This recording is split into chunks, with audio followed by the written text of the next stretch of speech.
po sa ibang mga dayo. Kaya dati-rati itong mga reject na ito ay 100 lang isang bag. Pag tumaas po ang kalamansi, yan, pwede maging 200, pwede maging 300 ang reject. Kaya yan po ang isang maganda na pag inabutan ng presyo ang kalamansi ninyo, kahit konti yan, at least mararamdaman nyo mga ka-farmers ang pag-angat. Importante, meron kang mahahalaw, meron kang mapupulot. Ito yung ating kalamandarin,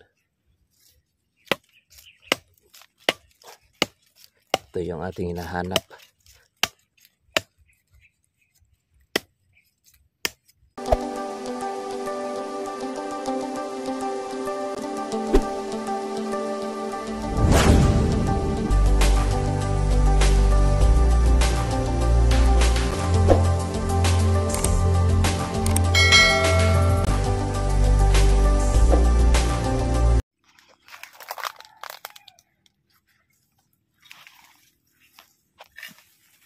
Kamusta na po kayo mga ka-farmers, mga ka-trivia?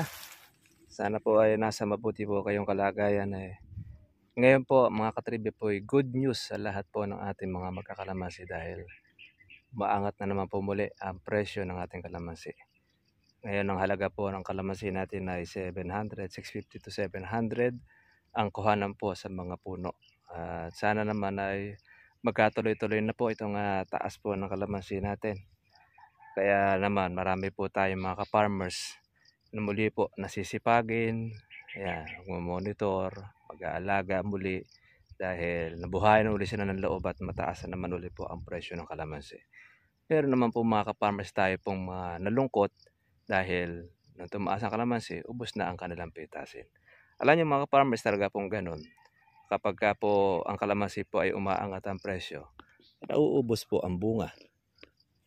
Siyempre, yung mga naunang magpapitas, sila po yung talagang konti ang kikitain o tutubuin. Pero doon sa mga inabutan ng taas ng presyo at merong pitasin, yun po ang sinuwerte. Kaya mga ka-farmers, talagang ganon. Hindi naman sa lahat po ng pagkakataon ay lagi mataas ang presyo ng kalamansi. Hindi naman sa lahat po ng pagkakataon mababa ang presyo ng kalamansi. Kaya importante ay lagi na po nating sinasabi doon sa ating mga katribya, tumaas man po at bumaba ang presyo ng kalamansi, dapat masipag tayo mag-alaga. Kaya tayo, tatanggal tayo ng ating sangang tuyo. Yung mga may pungus. Sa tuloy-tuloy lang mga ka-farmers, kung magkano po ang abutan ng presyo natin. Although sa atin naman ay talagang pinapalitas na rin natin yung marami nito.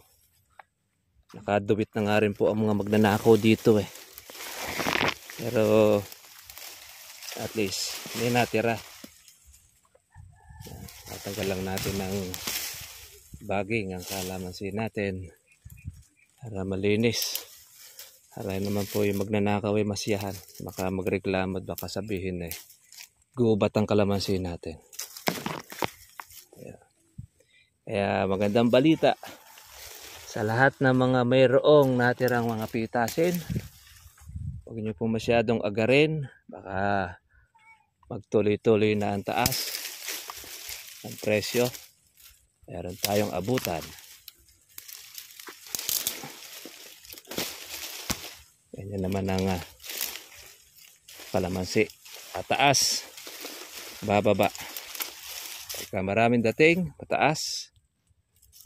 Pagka maraming dating, bababa. Pero pagka konti ang dating, tataas.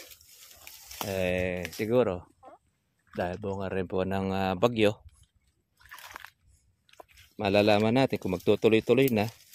Kasi dito po sa aming lugar, wala na pong ganong bunga ang kalamansi na pitasin. Mga nakayod na ang marami dito sa aming lugar. Kahit man po sa ibang mga dayo.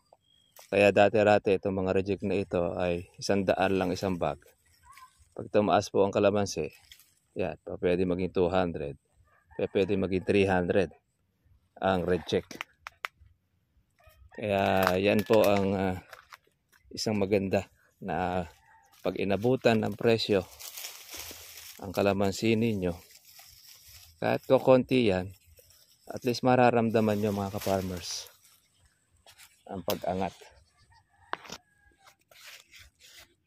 Importante, meron kang mahahalaw, meron kang mapupulot. Ito yung ating kalamandarin, ito yung ating hinahanap.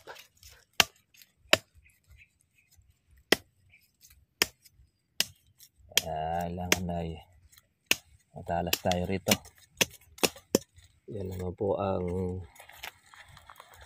malakas kumain ng abono, yung ating kalamandarin. Kaya atin siyang tinatanggal.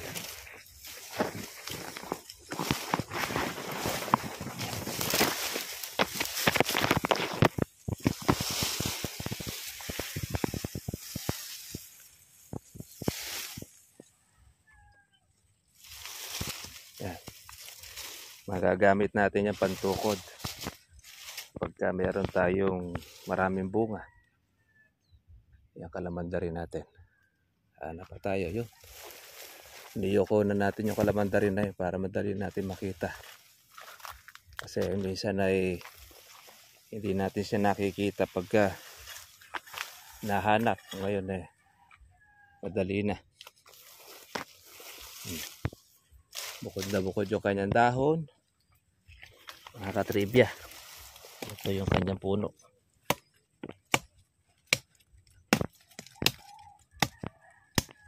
Kailangan ay isagad nyo na. Susunod yan, mga ka-farmers, ito tutubo uli. Kaya yan ang lagi natin babantayan na. Dami pong mga tae ng bulate. Kaya healthy ang lupa natin.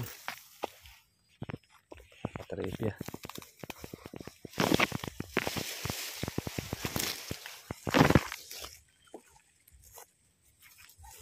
Yan. Ingat lang sa pagtatanggal nito.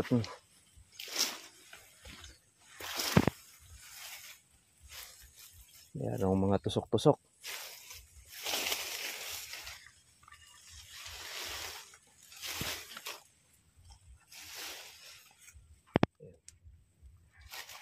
Gagawin natin itong tulos para dito sa mga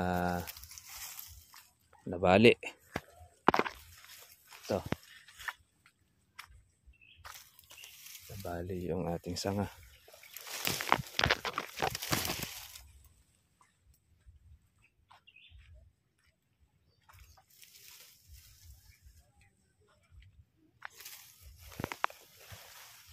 Ating kalamandarin, sangang tuyo.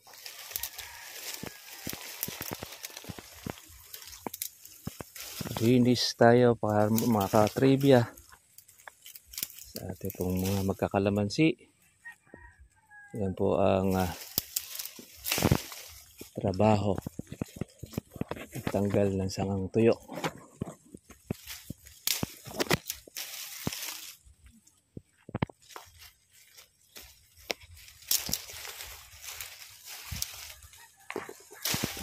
Ayan, dilaw na siya dahil sa punggos.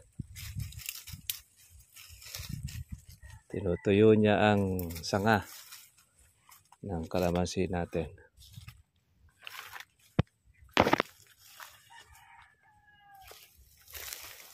Dami pa naman tayo rito mga maliliit na bunga. Kaya susulit din ang ating pong pataba, ang organic fertilizer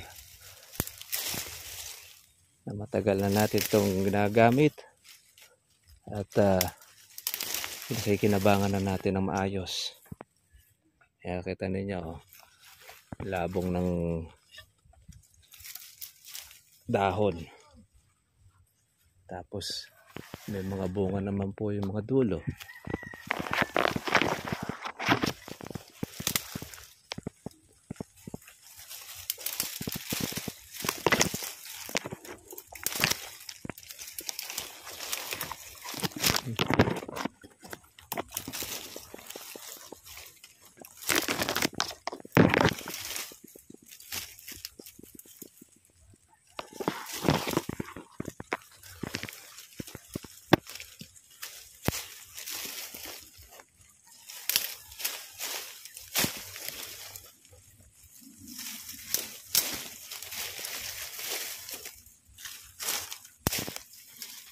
Okay. Ginawa na.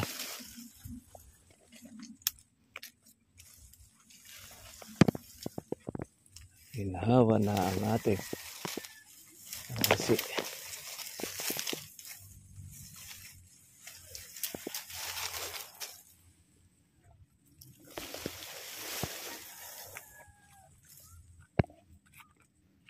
sige mga ka-farmers, kita-kita po tayo po bukas at happy viewing po sa inyong lahat. Happy weekend.